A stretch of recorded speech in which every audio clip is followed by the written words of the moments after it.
Oyerepa News. Yama yetiefo nyina dwo yama mu nyina kwaba edeba Oyerepa 100.7 FM eswa no nsia de toso mienu abo ebra so nsensam ahodo a yensa asoso no ene eye ebenada wogefo bosum de toso aduonu nan emfinhia mpenu ene aduonu ensia ensam no yedi free Oyerepa FM studios ewo Kumase yebo emoto mu a manta makomako edu nsia kasebo no ebu ni chibu mfumpa wo so ahonso musabetimi akayen na the Republic of Omofia enso kasebo yi Facebook no nti wo mu nso anya kwanya ehwebia enya asam ketua Facebook no so no eye Oyerepa radio na ewiase mpanisi nso beto mframa ane dinkan ensam ede ba se kasebo no edoso die ebedi mu akoti bi ene se yebekọ epoye mantemu na achim afosu ane adrei amane bo kire se kan kwanhia bi asi ema taxi driver bi wato nananom ewo ensiedo ye ko wasa ensadweso ye wo wasa instrumency ni mo ye si wo kada driver bi ewu ama akofo ntokwasem e de abakuro ni so na asante mantamu ahin kuro Kumase ahanu mo ne adrei ye kasai wo manfo ne adesia wo motititi Kumase ene ne mpotamu wo mubufuafuo nya asam ketwa wono mo kire se wo mu nsu ateko Ghana Water Company Limited for nso nka hwe enkyere wo munti wo mo bo wo nsam aka wo motodwomu a eduabo enu nso bu nsam wo bet inter school sporting competition ko so wa agona suedroni asi school nkwada ne bi edibo eni ananya asam keto nam so amamra shebedwani ewa wutu senya West Abato mpesua so akasa edietia na anyambara sam eni mfeni mu asam atutru asam ne nsamfo ekoso ewo so adro school of business no ye kasa yi aposifo aja betu dwa se wo mo achi nipa miensa emu nsam yensam twrofo ayema ewo so adro omode mu nsam ebeba adisima ma bebere no aka ho ayede ebesomo enanwumre ni enka wo se kase eboi enyumeko bi adama no ma so ya sene ayede ebre wo eye fetomopathic clinic mepa cho yade bi ti se stroke infertility, fibroid, diabetes, pressure, and sexual weakness, a stomach ulcer, asthma, na say, and nemu yadia, a fetomopathic clinic, a catching aqua, Ubenya Yarsa, I am a 18 mo, woman number 0246 728 675 0556 272 671. na ye jina so na ye bo amane se ensuo ba ko a wo bo ne gwa na je guna abusua eye kangen na je drinking water kangen nie wasinsuo nie kangen nie na mana bo ne se guna kangen nie e ma ne se gwa wudu traffic mu ade wote ya ne yesinsuo ye ne dia nyu nsuo kangen sa ne pai no eno nti mu amote trotrom taxi mu anwaka mu ambulance mukura no a mompebenom na entimemwa eno achi no efie bia no ehia kangen ena jeke drinking water eye alkaline mineral water eno nti se wo fie na sa wo ne se guna ahoden na aba no ekita calcium magnesium potassium ene iron eno nti se mo pedo do atu mepamcha wada momfa moni enkyeremu ewo breman UGC Tafo New Road no eso abawa route junction hono a ana ebe connect se nsuo yi temu se ba bi hini ntosi abomu a kire se anya asam kotoa yemfrem penifo 0241 449191 ana 0507 37 94 74 Midimafo Herbal Hospital enie Dr. Edujamfi enie wokuma ni bema enie Dr. Tam da so sebra na wo yade no emuodu sese bimpanifo sum yakura no a ebeye kutuwa bi se esiedu nkatia singrete Kristofo anyeme so amen enu nti Kumase ebuakwa atwuma gogo kwantempo no so no wodi ebowura mu wo bakwa kwato Midimafo Herbal Hospital sada nso ana enkramantam eni eganwe sekropo no emu pokuase ekomayira no wo nsabe nkom so ayasabia no si hono mu a wuwura mu apomudeni ayaresa anaba no dwedwredam na putu na se obuai na yemfre Dr. Time da so 0244 774282 ana 0500 727215 abusua kase ebo no emu nsam no eba na wiase mpanese enye moti aduosonson wo mutipan ene sasaburo nsam a wo bu achacha akenkanfo mienu a Efia sasabronsam wabu achacha yɛde nsam no eba mede de gun stakat ya mitenkura wɔkɔgye abo okran mene nana efia broni pope bi kwasa white na yɛhyɛ kaseɛ bɔ no asɛm emrase bedwani ama de hye wɔmo ɛwɔ ewutu senya west abato mpesua so ɛwɔ mfimfini mantemu ɛyɛ honorable Gizela Tete Agbotui na maame yɛ kasa ɛne wɔde ato dwa akyerɛ mu sɛ no kwasɛm ne sɛ na ano asɛm wɔsiye ɛfa adesuafo a wɔn akɔkɔ ntɔkwa ɛma ɛnam so ama ebinom aprepra no sɛ ɛnya de papa koraa ɛnkɔyie ɛyɛ not ɛntwa yie nya de ɛwɔ sɛ yɛsoso sansɛm mɔne no so ɛwɔ mayi mo na ne nyinaa ne sɛ yɛbɛka ya na ano nkwada yi wɔn mu kuhyiaeɛ ɛwɔ agona suodro agona west municipality na yɛ interschools ɛyɛ competition sporting competition na wɔn kɔ akɔbɔ bɔɔlo enti yɛ schools ahodoɔ yɛ wɔ ewutu senya mpɛsoa no so no ɛna wɔn nyinaa kɔhyia yɛ wɔ agona suodro hɔ a wɔn de saa competition no kɔhyehyɛ soɔ wɔn bi nim ne yɛkɔsi yɛ ne deɛ kɔbaayɛ ɛna ɛbaayɛ sɛ school baako a yɛfrɛ ne sɛ ostek ɛna afɛ school baako a ɛno nso ɛde ɔbrakyerɛ ɛna sɛ no koraa ne ostek no wɔ ho ɔbrakyerɛ senior high technical sɛ sukuu no ne sukuu nkwadaa ne bi wɔn mu de abɔ nneɛma kyerɛ sɛ mesi video baako a mehwɛ yɛ awerɛho akwadaa baako wɔn akye no ahyɛ wɔn nkwana ɛna wɔn mu boro no ɛsesa mmobɔ ɛde hye ne tirim ɛne ɛwɔ kɔbra ne timi huri kɔ soro sɛ yɛ high jump no abɛhuri esi ne nua so ɛsantan akwadaa de wɔn bɔ ne paa na me ne wɔ kasa yɛ se enkura no amokɔko santokwa no emu miensa wɔn da yasabea ye wɔn mu gye ayahwɛ na baako kura de yesi mogya enwunu no ɛwɔ ne mu enti ne de no ano de ne paa ɛna aka ho bia ma emrahye badwani aba be kasa kyerɛ sɛ eni kwan sɛ basa nti saa de we de ɛyɛ de wɔ kasa ɛde etia over the weekend yante asem papa who said nkolabi about sports activity sports and is a for friendship, fine competitiveness and all that. After the rivalry,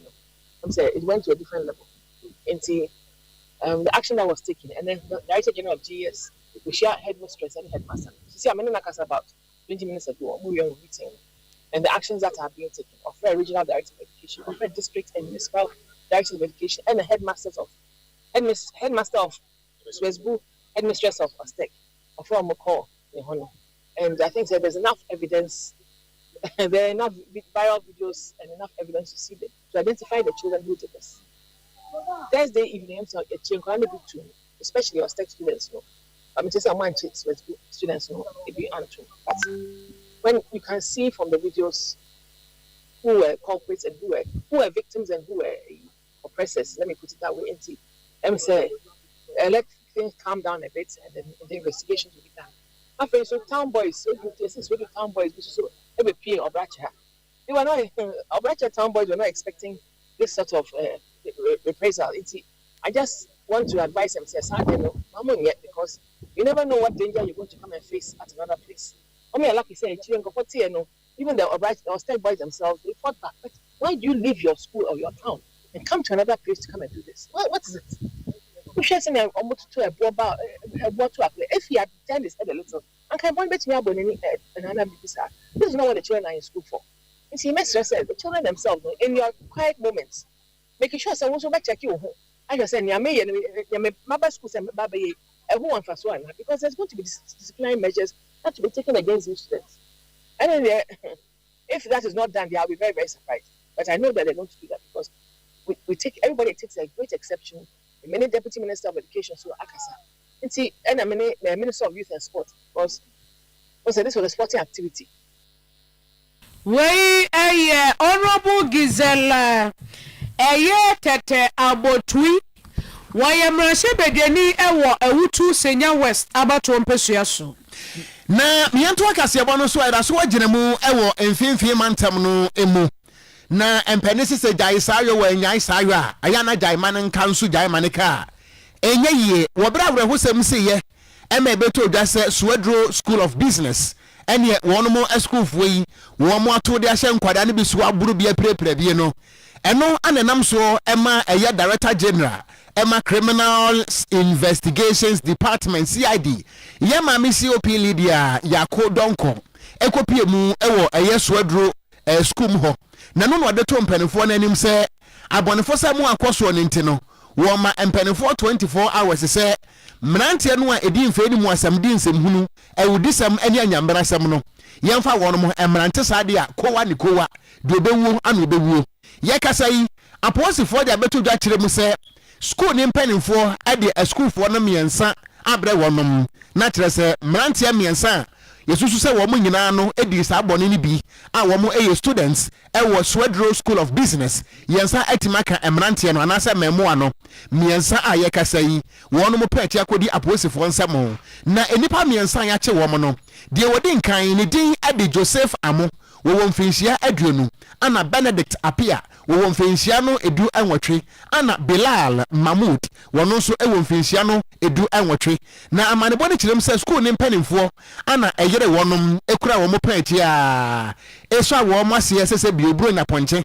edu wo kopie mu ewo eya aposifo ensamo eya Swedro Divisional Police Commander ye kasai wonom peti akodi abansam na empanise ne wo akwatan de wo ba tan de ogina ho de atentrodo yenko na yamane boni a ogina mu wonfimfini mantam nana ansa Matthew wayama ewo police station ho nana majoy hello nana what menka nana ansa ayo ya boya homoden sa yensa beka yamane boni nana ansa na wani yeni sa asem yi mu nkomo ne anyi nkyere mu na na wote menka amajo na na sampa to wote menka yo boy nkomo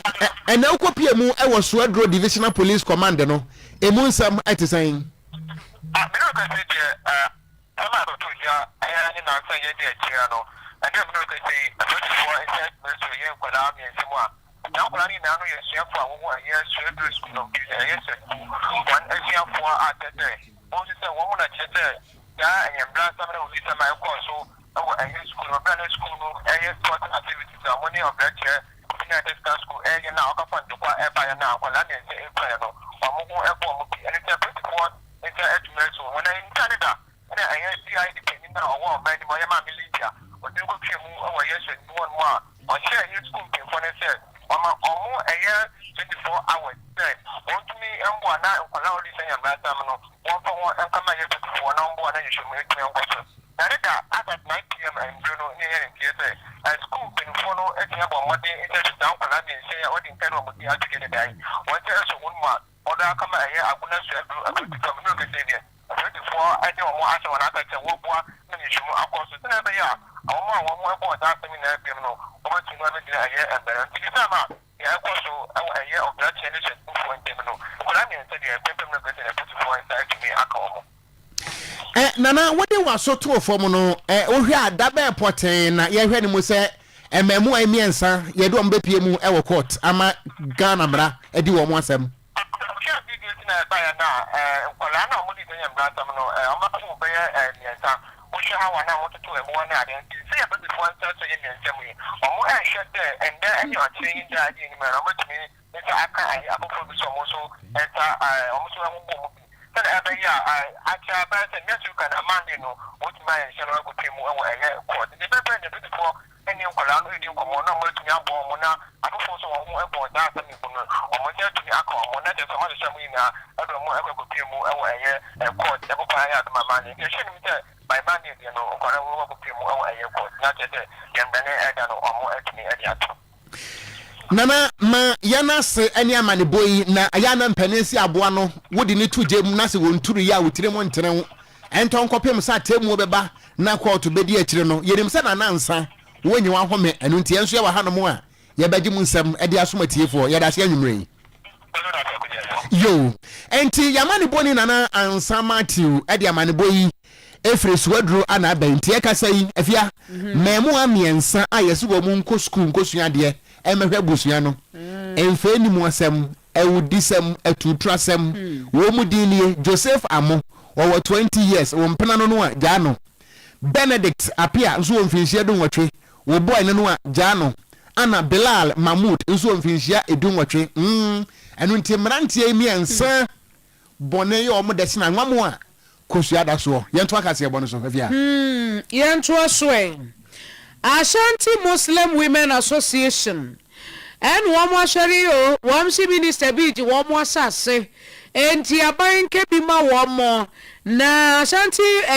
Muslim Women Association womo asem nyina na say woswafo a wo hwe fisam so interior minister wo pani saye mrashe pedwani waso aswase abato pesua so no womo say minister Muntaka Mubarake woje womo asase womo asase a womo ankasa akoye adwuma ate mpentenkwa ate mfifire enya womo sika ede akoto asase ama asase no nso jani wunti yema womo nkrata no asase no minister aje efiri womo nsem enti womo su ebu sa ban enka bi ma womo na womo se bebi asase no eda no bebi efra wo se boban enu boban wasoase abato mpesua no so wa sokore mampon ho no ana asase no na emeyi kire se minister ya fa kwan bi so aba beji asase ya makire se nyagro enti ne so mampanyi John Dramani Mahama anke bi ama wo mo a Honorable Muntaka Mubarak wo be fa kwan bone so age wo mo nsase e de efiri wo mo nsem Habibatu Idrisu wono en wogina mai animu a na se wo mo na mu a wo kasae ye hyiamu a ya sebti awa ye de be hyiamu a ne se ye be sere ko Jobi Park ye president nchen ye ko ne kasa na ye ko pe kasa bia ka kire no se ya sase ayato e da obru fi adu no ye to ye no ma ne to ye na ne wani so de wontiri ye to ye e wa de tia ye to asase se de ba be ye hu ya ne se Muntaka abefa asase se wono se bi o tumi na o wan wo de cha ye enti wo fa asase no yeso ye de krata ba to payinfo anim e de bia ko parliament se payinfo ankoko no ma ye ne tebe nko enam se ye be ka biara wo se wono asase no wafa ye pe ne ye fa nko e pe biara ye fa nko no ye ti fa nko bia ayi ne ye de ko saka se wono ka kire o saka kire se ye money post ampa ye money post so se ka asase no e ti mo wiram ani ya to ade no se ye de ba boa ye ho awo Islam for ma ye ma ani ye be pere japade atomo da chinti school na ke ye be ye CIC nursing training ye dey ye wo yesusu ye nti ne to se bi asase no nya se da hokwa nya ja to hokwa na mom wona nim nyansa o wa hodene o so obefa eti won fa mayen yesu abeto ye panyin anim ye president anim ye no se bi won wonya sisifo won de o ka hotie won chana so no tie asam won ne mado so ye nyina ye no ma anya de adwoma ma behwe aba Muntaka de nim de enne panyin enne kese yo asisi ye enti no we Habibatu Idrisu Ashanti Muslim Women Association anu amusi Muntaka wo sisi eni o wo de wutumi sisi enti no ya asase a wade fa ya de ma yen na members ni bi nso ekasa ya wo amusi Muntaka Mubarak wo mu nsusu ne dase wo betumi aye wo mu bibi sa zango yaro mu ne na abaku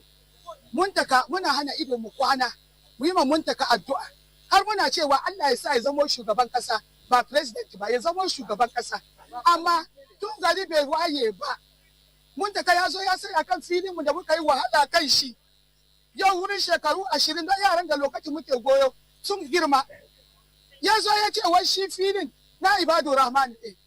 farko ya zo zai gina masallaci kan filin mu wai zai mamman shi sadakatu jariya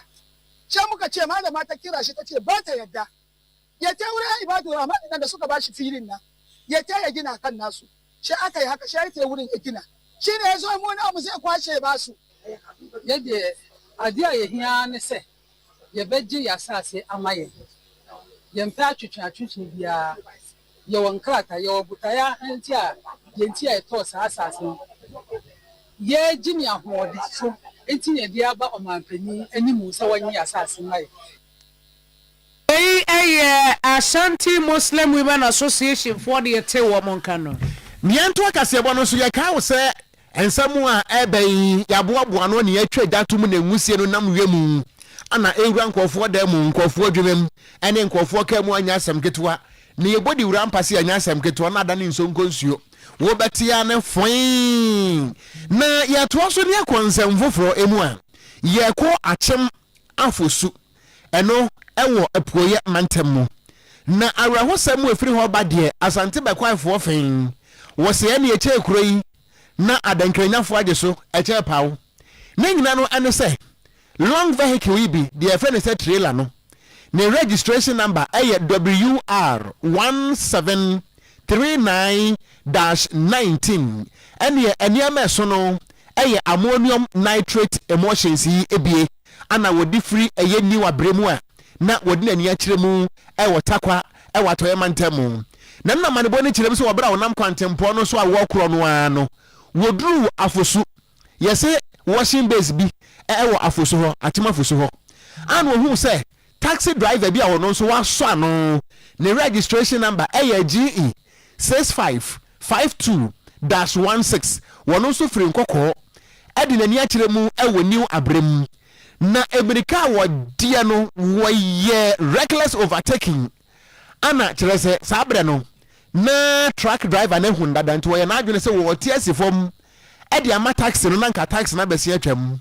sɛ na abebare wɔhyɛ nkɛne no ana ɔdi kɔwura trailer no aseɛ sɛ foin na busua wobɛhwɛ taxi no a amoamoa sɛ miliki dontra ana da hɔ kotoa bi saa no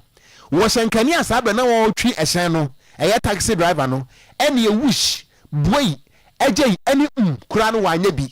amonum hɔ no mu a ana wɔtete yɛ sɛ nkyenam wadane kyerɛ sɛ obi toa de kura wawu amonum hɔ no mu a na truck driver no sɛ no wɔkyerɛ mu de kyerɛ Oyerepa ɛnsɛm twerɛfoɔ mikita big truck way akyi bɛ 410 yɛ movie nti na ma sɛ yɛ climb na income car taxi driver no so fisuru no reason de hu yan sɛ ɔkɔ aba na ɔde bɛ hyɛ me car na ase na accident ni si yɛ me de maintain car no mu but me de me hu sɛ me na me use car no nti de me hu sɛ car na ɔba de ɔyɛ ne kwase na wa bɛsi kwase na wa bɛsi sɛ wo lose control sɛ abade na ɔyɛ ne wɔ car no mu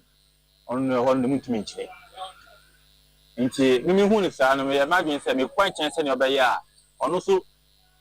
try say no so be saving wo kakra obetumi afa ho akọ but ambanisa na ɔde bɛ hyɛ me deɛ n'ase ne deɛ ne pagya akɔtɔ bushiro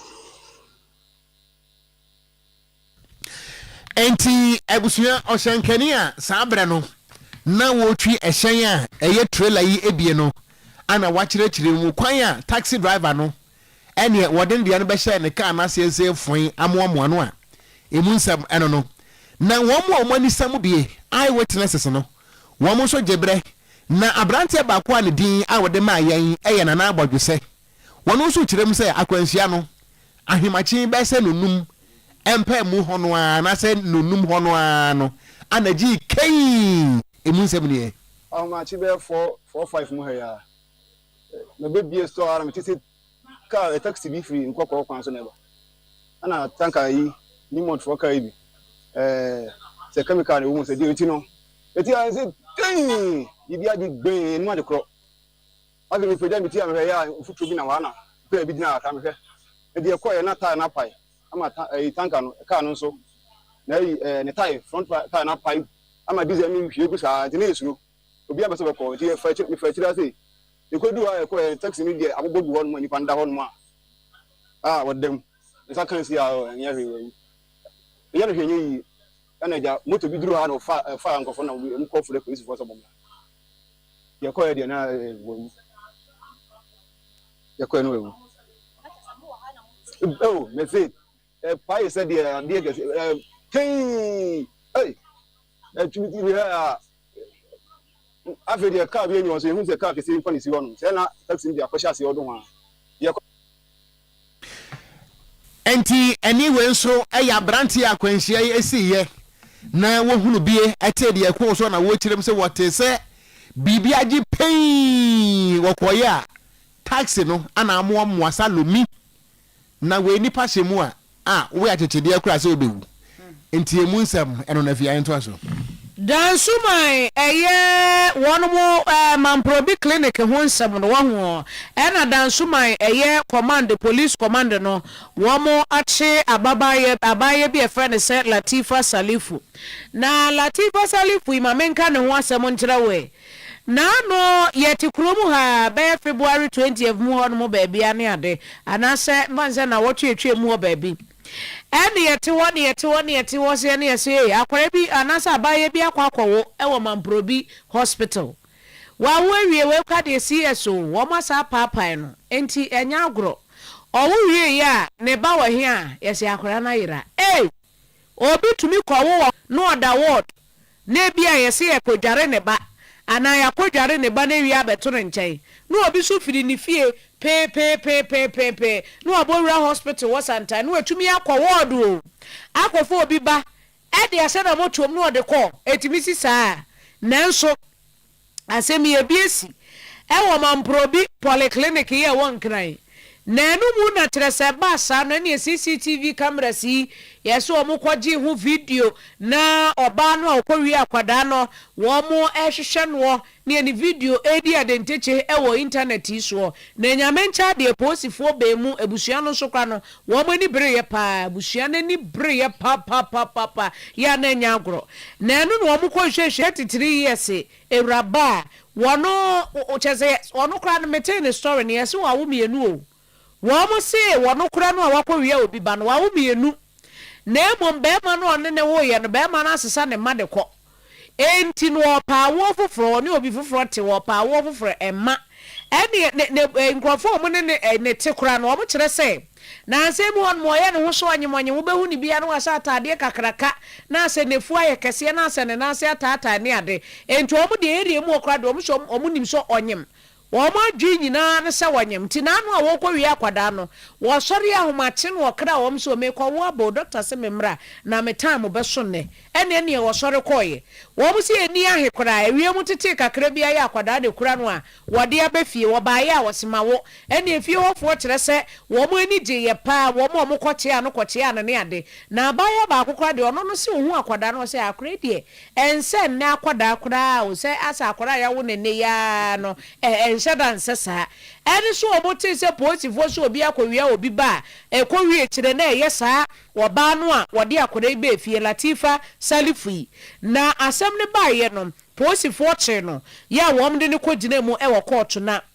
ene court tena se no wo kire mu a nyame adoma ma ache bosom ya ye besimu yi ne de etoso enan won besan so akobiem Abraham apusi ni wano and wadin semi etu dwa waye Dansumai Divisional Police Commander. To assist us conclude all aspects of the investigation, and then she will reappear before on the 4th of March. Yes. So for now, other aspects of the investigation is ongoing, but she's in safe custody until 4th of March. Entino we police commander ewo danso yanase Dansumai division ho ora Abraham apusine apusine we yini na mba betimi ya apuskelenke to opanyino ene yete nka no na so for wo hwe ema mema nkwada nipa ye die so Honorable Agnes na Momo Latte ene wo kirem se nokore Waba no de wo mo ache no waba no de wo mde na kwa akwagyina mu wo koto no ano wose wo behwe se atentene ne bekoso papa obi ntumi nkwachem nwe emie nkoye ni CS nkopaapan no na wo nsore enkofa akora ne saa. Let me express the appreciation of His Excellency John Dramani Mahama, Her Excellency Professor Nana Jimani, and Her Excellency Georgina Mahama for the love that Ghanaians have shown, especially the media as well. It's very overwhelming and it's been very supportive for the parents. As we are here today, God has been gracious to baby, and today he's going to be discharged. He's been nursed back to health, and mother is also doing well. She's also received some psychological support as was promised, and so I'm sure any moment from now they'll be going to the house. And you also heard the directive from His Excellency John Dramani Mahama that will pick up the bill. And so by the grace of God, we picked up the bill. And everything is settled for the parents to go home with their baby.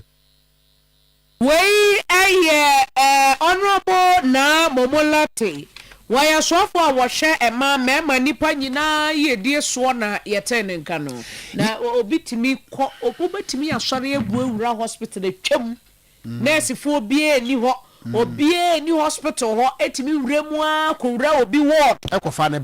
ne ba di pie na nurse fo no we na omo wa he obi atama akura ne de ama maame no a munko hihye nurse ni kro na munya sa se woman ne nko na ma che no no na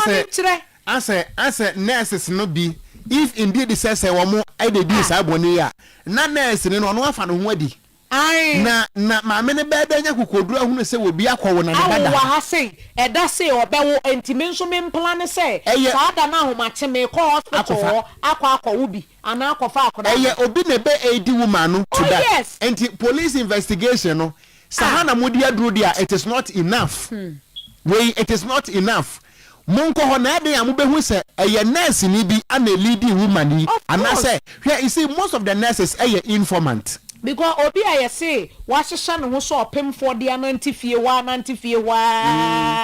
omunyine nim se wonyimo ahomache no hware fa ne bag say doctor say metamo ebe so ne ntimi ko wo abade na kire say ya plan enti hihye ma obi ehu sa wonyem owu ya na e da say me dia abofra ne be hia na ono nkwan obi be sori etimi ekowura hospital akofa akora police we the investigation we ye maame Agnes na Momolate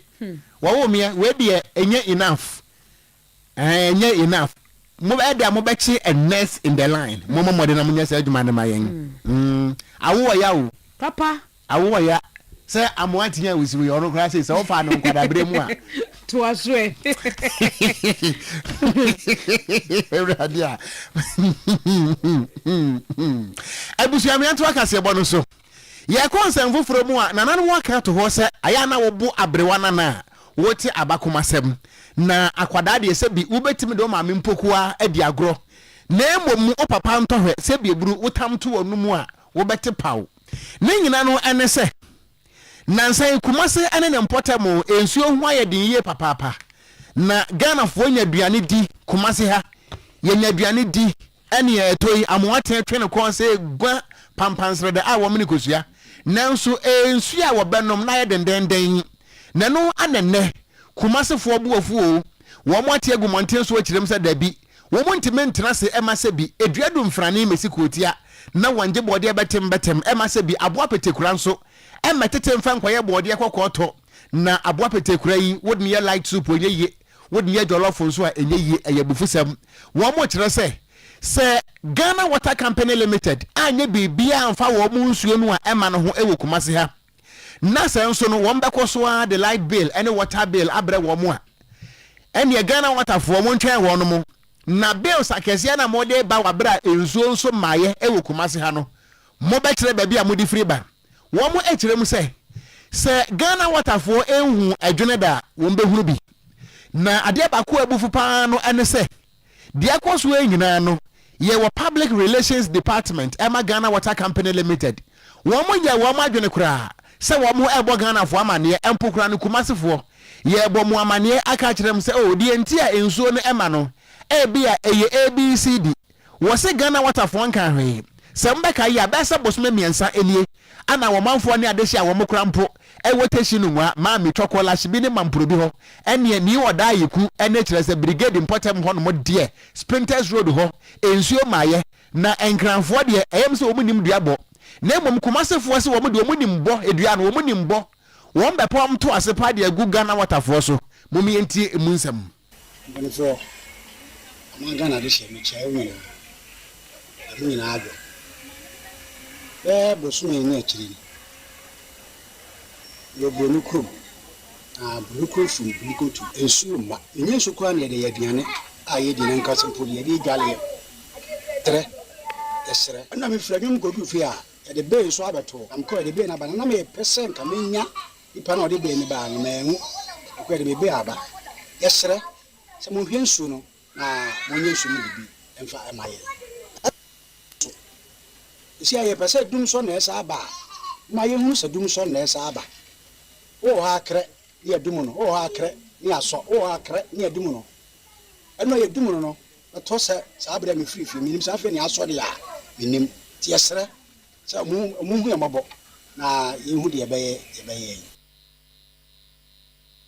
Enti kumasefo ana ombuofo no wo mo so mbeti atua ati ko dan aba wo mo nsa wo mo abatwe ene wo mo abakon na wo maka kire Ghana fo nyina se ye nchede wo biada ye nto aso ya to aso Ghana mampanyi John Dramani Mahama no ode atudwa akire mu sem manufacture say wo my Ghana ha say waso omutumi yire wo mo hopa no wo boa ema economy no etumi konkan wo mai mu ane anya bia wo betumi a contribute to 15% of GDP by 2030. Stabilization is not equal to transformation. For over 5 decades, Ghana's manufacturing sector has contributed around 10% to GDP. Meanwhile, emerging Asian economies starting from a similar basis have achieved manufacturing share of 20% to 30% of GDP and thereby creating mass employment and export competitiveness. And so we need to change our trajectory. I've therefore set a national target. Manufacturing must contribute at least 15% of GDP by the year 2030. Supported by 500,000 new quality industrial jobs. This will require structural reform and not incremental adjustments. I take note of the Ghana Chamber of Mines recent report that says that Ghana is losing competitively in investment to Benin, Cote d'Ivoire, and Nigeria. There are many areas we need to look at as outlined in the report. Areas like corporate taxation, electricity, tariffs, and stable power, duties on machinery and equipment, and several other factors. And so, across every subsector represented here tonight, one constraint dominates. That is the cost of energy and reliability of power. Ghana Mampenny John Dramani Mahama. Yentu akase bono so na yemfiri Mampenny John Dramani Mahama ensem no emu a na ye kɔ Ghana emenahye bedwamu. Na emenahye bedwamu ekukuma no pani a woda no se ba no dani mekire minority leader woye efutu emenahye bedwani Yera Alexander Kwamena afanyoma ken wodi atodwa se bibia koso wo Ghana yapomoden bia ye ho eye health sector no na wochirem se eyawe hosem na eye awudisem woni kwanse Ghana yi yesososo Alexander Kwamena afanyoma ken echirem se entia ye kura na beto odwa se abrante bia ne din Ede Charles Emisa wonya mfinhia no aduonu enkono 29 years na yeseka bi abono na ka ne bono no wo hyenkane na anyina ana kyerese wodwane ye boni efresa wo hyenkane no se hit and run driver na no na omu kyerem se wo mutam abrante no de ne to ambulance mu ade ne kopie mu ewa ya asabia akese e won kran ebi eye police hospital Rich Hospital Kolebu Hospital ene de aka ne nyina no empenifo kyerese empa eni honti ayasabia kese miensa anase nan wo mu nyina kyerem se empa eni ho wo mu ntimani abrante ne nto ho menam ho no fo kokwasa saa no ema 29 years abrante Charles Emisa enam so ato na nanom ewonse aduo na ene emenahye badwamu ana Yera Alexander Kwamena afanyoma ken ene wo so de gina yese urenchen ana wo wurutu yese wuruta ne nsem nyina no ene sa ne ekoso ne se bi eyensem hunu na ewiase no yesese papa anya hwe abone nso nya hwe ehu bahia se eye Parliament Health Committee no wonu montena se nya hwehwemu na adekropot yanam so ayasabia kese miensen ewon kran na yesi empeni hona brantie no enam so empa kekewu wanya bia na so nti wa to nanom wonse ado no committee ni hwehwemu na de emra no ebeche no no empo no ho se akaton ayache emu nsem ne of the then Director General of Ghana Health Service, a clear directive was issued explicitly prohibiting the denial of emergency care on the basis of bed availability. The directive was unequivocal. It mandated immediate triage, immediate stabilization, and the use of alternative surfaces, couches, tables, wheelchairs, and where beds were unavailable. The principle was and remains simple. Stabilize first. Resolve bed logistics later. In the case of Charles Emisa, that principle was abandoned and a man died as a result. Mr. Speaker, before I proceed further, it is right and proper that we pause. We must look beyond the policy failures and statistics and see the face of a young man who we have lost. I wish on behalf of my side of the House, and I believe I speak for every honorable member present, to extend our deepest, most heartfelt condolences to the family, friends and colleagues of Charles Emisa, who now face an unthinkable void. Ebusia anyway no yewra Alexander Kwamena afenyo marking na nusi ya na wo kire mu se wiase no yesi se abo Sudan da wote ase a akuko na bankwa wokopo so a enye ni nkire mu nyina no ene se asem wei bronesi very sensitive eno nti no se yepe mu aye papa no a age se health committee of parliament no wo mo age hwemu no ata wo mani asente saade a ekoye nipa foforo bi a ebeya kokoasa hwete sam akokwa ntwa aborofo den no. Summon the chief executive officers and heads of emergency units of the 3 hospitals involved. 2, demand production of triage logs, duty rosters, and bed occupancy records for that night. 3, establish conclusively whether the 2018 Ghana Health Service Directive was breached. And finally, determine whether professional misconduct or negligence occurred. If misconduct is found, sanctions must follow. If negligence is proven, prosecution must follow. If a systematic failure is identified, comprehensive reform must follow. Mr. Speaker, let me leave the House with these final thoughts. If a young man can be carried from one public hospital to another, refuse at every door until he dies, then the social contract is broken, and none of us, I repeat, none of us is safe. Not the rich, not the poor, not the politician, not the ordinary man on the street. Eni ayeti ye efutu emra sebedwani a wo ye edom kuma no ba no dani minority leader Yewra Alexander Kwamena afenyo marking. Waswafu wa washe yesika semso Yewra Dr. Keselato Force ndi atujwa tedese wamaya yetimuwei yade a private sector na se ankura nyumekuo no wamonso bua wamaya ne pa no wamokura no na ban ebetumi ejina wamoso na ne resetting agenda no etumi akonkai. Macroeconomic turnaround is broad-based and comprehensive. All sectors of the Ghanaian economy have witnessed some remarkable improvement. Most importantly, the size of Ghana's economy has crossed the $100 billion United States dollar landmark threshold. Excellency.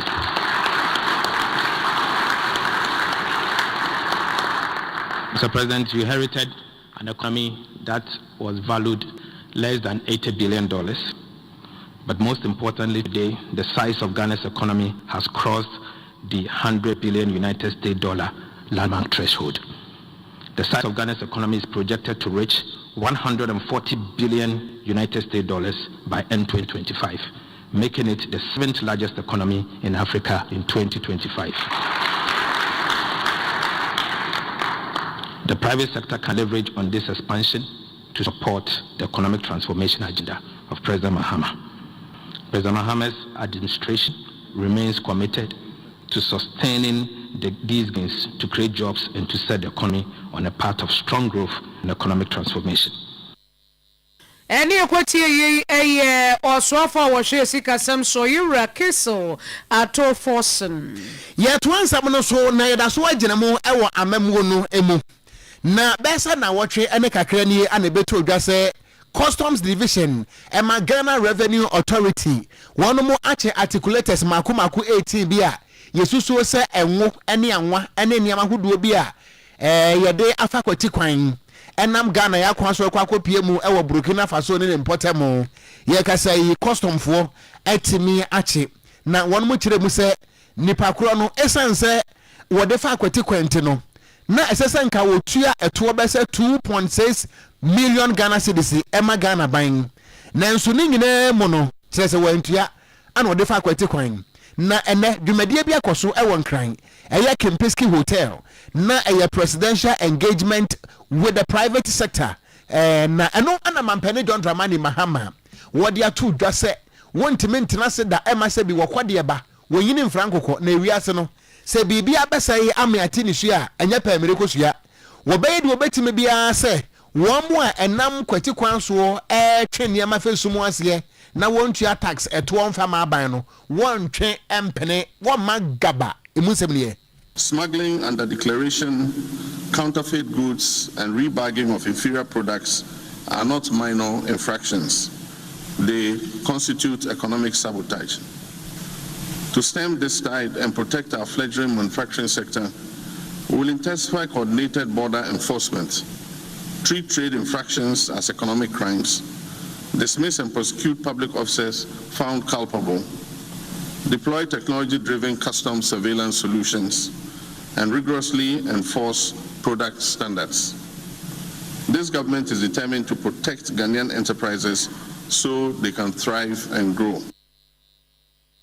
Ghana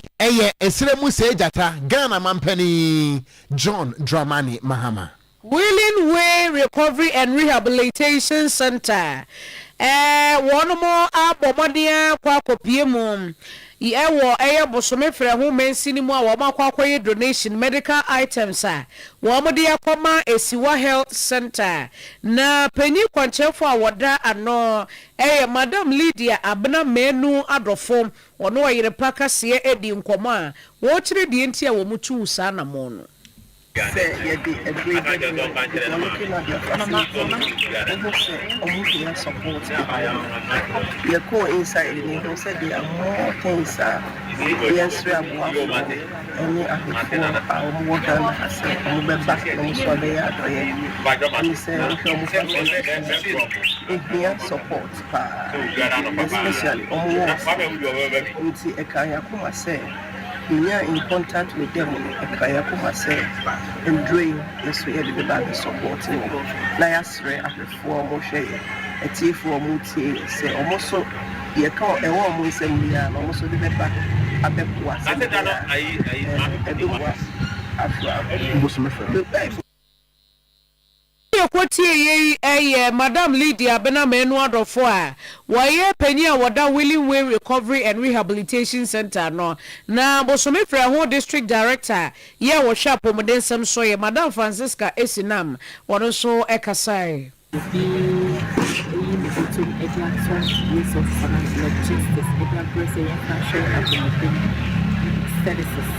now we the guidance saying we are coordination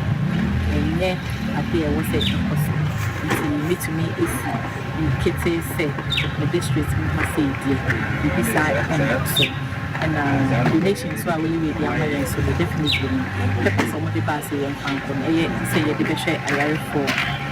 definitely one it is the donations so definitely we are going to give it out for free without cost. Now it means that this is what we will do so I get the work in health services. How about a full name for me? Any equity bosome fra ho district director Madam Francisca Esinam na Mami Satwa so we kra de Honorable Charles Apia Kubi district chief executive one so e de aseda Emma Wheeling Way for Amai chechire ene amemu de eniyema ehia ini fasete motitreu aya ehia aresa because eni pase se wo ma na wo wade woni kwade na be eni pase woni wo nko na ho de ni ma wotimi bia ma no enyi jina bia nkwa ho de mu na anamona ne de motuo efri kumase abaye adefefe wei ediama osume fromensine azaze from nyina so ne yebowa Emma Ayaresa any Irish intimate can on him Peja Obosume Menfrim Ayadi Yeniso a fence. The Bay Men's Penny, even see that is the first time we see. Namini is a tear for near her for any woman watching eventually ever heard the Amay. Now, one more would be a better as philanthropist, and so actually near the Agua Amma Yenny Aydi be, then sweet me up. yɛnkɔtie yɛyi ɛyɛ honorable Charles Apia Kubi main secret panyi ɛne yɛte ne nka no yɛnto akaseɛbɔ no so na yɛmmra santemantam ha no mu a bia mu a yɛkɔ ɛyɛ Santase Apre na ɛno ɛwɔ Kumase ha panimpa a wɔn na yɛ kwankyerɛfoɔ ɛda Janjamed Group of Companies Dr. Eric Frimpong ana wɔde ato aban anim sɛ ayana empene sɛ wokɔto sa twesrɛ mienu gu apa so a yɛni baako ano enya baako ne nkyerɛ mu nyina no ɛne sɛ dede ba ne kɔkɔba wo mu nyina yɛkorɔbɔfoɔ ma na eduru mmerɛ bi a sɛ wobɛte sɛ aban ɛboa wo bi a na kyerɛ sɛ aban adwuma nko a ana yɛboa wɔn mo ɛno na wɔkyerɛm sɛ ɛba ne saa no a ɛntwa yie firi sɛ ankora nnwuma private sector no wɔn nso ɛyɛ adwuma papaapa na Ghana etu mpɔn nyinaa no ɛnya aban nko a ankora no nso ɛbɔ mmɔden ɛno nti ɔbɛsrɛ paa sɛ ya na aban no nso wɔnhwɛ na sɛ bi a wɔhunu sɛ ankora bi etu mpɔn ɛwɔ ne dwumadie mu a sɛ ɛfɛ sikasɛm bambɔ anaasɛ bi a ɛtoɔ no anka aban no nya ho bibi kakra ma wɔn mo na nka security no nso bambɔ no ka wɔn moa ankora no na no betimi aboa ama 24-hour economy na tima konka ne firi sɛ private sector no nso empempe no so omunya saa moa we ya wo mo betimi aye 24-hour production na Dr. Eric Frimpong what the sansem we nyina to dwa bra na Janjamed mineral water na wo bie ano foforo ewo Santase Apre ana wo kyerem sɛ FDA fo nso obesere sɛ mo mfe mo nipa sɛ tankase a wo sama ne tamfo nsuom anase ne tamfo kura bem na yemohwe se enuane ahodoɔ ne enuru ahodoɔ ankofo bi ɛyɛ ba adwama so no de ɛyɛ papa nko a na ɔmonya ho adwuma the water enu kwan say short production and sometimes you know it comes with human capacity I was say it may improve the human resource say be ya bit may produce more etimi serve the whole country also the government also a policy be say 24-hour economy may subscribe to that policy and so for say abano eboying from that angle kranwa we can produce more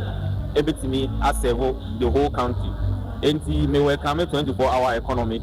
na afi so no omboying security omboying capital omboying tax relief na afi yetimi produce more within the country regulatory bodies ewo ho ebiti say FDA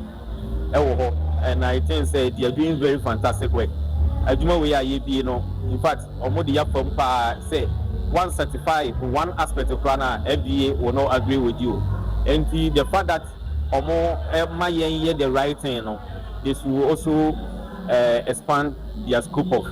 network they say be a bit may take coverage for omo produce illegal but then we dey so there health apomode nipa yenkwa and you say one consume right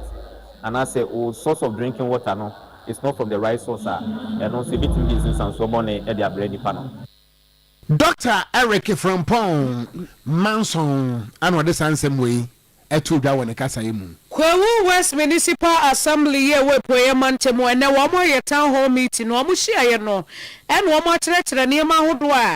a wo mo timi ye wo kuro no so ene ne wo no mo eba abaye Municipal Chief Executive Honorable Tamimu Halidu ene wo de nsɛm etu dwa Many a first town hall meeting I share the stakeholders of the municipality I have accountant, the guy Sky 2025, the GA central government, common fund, IGF, donor fund. The buy in now, I see who I'm accountant. Let me do some representation of budget officer. I say for the first time in the history of Mpoko, I think IGF, a project, Mama, I think IGF, ambulance services. And then so come and tell my best share. Na pump my person say for central market they say problem now and I'm also form 5-member committee to say share stakeholders come in we share budget here almost 4 million plus I it's me back energy now 4.3 which is 108% in the history of the municipality nature said sika let's say this is the first time I get to manage I will just say you did Juma. You did it from 2025 for my sanitation. Your cost system from August up to February, up to January, your cost system. wohwɛ demolition exercise wohwɛ decongestion wohwɛ schools a yɛsi hwɛ ambulance service masa mekan na ɔmanfoɔ yi ɛwɔ hɔ nso ɛkasa yɛde to dwa ɛkyerɛ mu assembly members a wɔn kɔ bie no na wɔn kyerɛ sɛ no kwasɛm honorable baayɛ waba bɛyɛ adwuma paa ayɛ deɛ yɛyɛ dresses nti yɛyɛ hwɛ ne sɛ aban ne bɛboa yɛn bɛbɛ sɛ mɔkɔgye sɛ ɔdan a na ɛhɔ ne yɛntumi sɛ aban ne bɛboa bɛbɛma yɛ baabi ayɛ a yɛbɛtumi atena ma no aboa yɛn deɛ yɛhwɛ nneɛma a wɔn ani kyerɛ yɛn deɛ a na ɛsɔ yɛn paa wɔte yɛhwɛ wɔn yɛ ani na nneɛma a wɔn ayɛ ne deɛ na sɛ ɛsɔ yɛn ti to nsa fɛ no deɛ a wɔmmra obiara ma wɔbɛtumi akyerɛ no adwene ɛhu sɛ nea mc baeɛ no nea wɔreyɛ wama a wohu na wɔyɛ tam na ba bɛdu ha no bɛkyerɛkyerɛ no question bi a wɔdi a wɔso bɛtumi deɛ ɔmo yɛ bia ɔmo ka bia ɛyɛ okay like na yɛpɛ sɛ ɛhu sɛ tax na ɔmo gye wɔ yɛ hɔ no mu yɛpɛ sɛ ɛhu adwuma koro a ɔmo de yama yɛn ti sɛ yɛnto akaseɛbɔ no so na afei yɛnkɔ nsɛm foforɔ emu nansan ɛbɛyɛ nkyɛnuahyɛw ɛwɔ kurom ha no mu ne nyina no ɛne sɛ Kotoka International Airport aban ne kyerɛ sɛ wɔsesa edin no na wayɛ no Accra International Airport na ɛho nsɛm bɛyɛ pin so ma minority no de nam benkum no na majority no so ɛtwe ne fa na ɛno ana officially ɛbɛto odwa sɛ sɛ bibia de dana kwan mu a efiti ne kuro yi yɛmfrɛ no Kotoka International Airport bio ɛyɛ Accra International Airport na Ghana fo bisa sɛ we Ghana pa no ɛka de yɛ peo na ɛno ana soafo a wɔhwɛ akɔbɛdeɛ soɔ mekyerɛ transport minister honorable ɛyɛ nipe bukari wɔde ato ya no wɔkyerɛm sɛ wei amɔ Ghanafoɔ ka bia na montum na. You remember that it came as a result of the NLCD 309. It was a decree that was brought to set a trust to cater for the families of Kotoka and other soldiers who were killed along that time. And it happened that he was killed at the forecourt of the airport. And so if you look at the decree, its intention was to set a trust to take care of the families of the soldiers who were killed.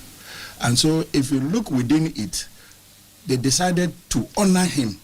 by introducing or renaming the airport after him. But the purpose of the decree was to establish a trust. Now, there was no any legislature in parliament to operationalize it. And so there is no anything in it for parliament to amend or parliament to legislate. It was an executive order that was given to recognize somebody who was killed at the forecourt of the airport. And the rightful thing is for us to come to an executive announcement again that the name is reverted to its original name. Enia yeti ye honorable Joseph Nepe Bukari wano transport minister enu nti mu amoke kasa Kotoka edin nu ayasesa no bebo Ghana ka no wo se mu bue eka bia ni baabi na abusuan kase bɔ ne eguso ade mu nsɛm ne mamo na baabi aduro no anu nso hia pa every sempanesi ya nkwado nyina no wo kae sekan a na wakae se akotokure bi nso esen hano aho yenu anu nkurasefo mani eso amen na wenu ye eye enkaibo wona wati ayi paso eye donyina bretio abusua panin ana opani Augustine yaw berema oyo tumfo morebubu hene nana Kofi Edu ewu Kumase opani Francis yaw akwa opani Francis yaw akwa mompam no ewo bom so Kumase na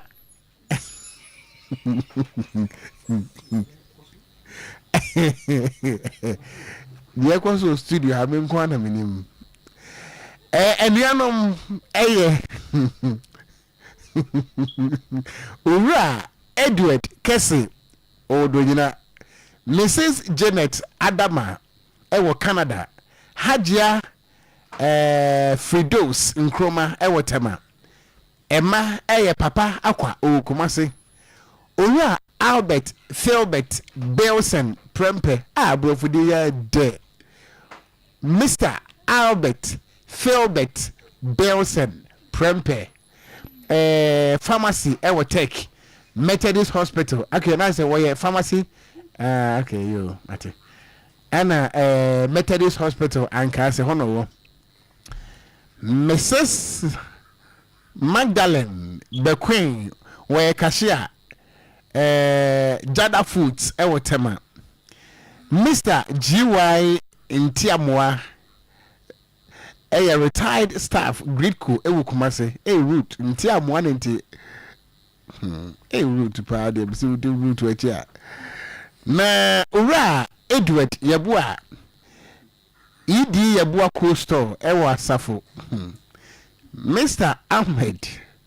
Nkrumah were chief executive officer Jada Foods Tema Madam Vida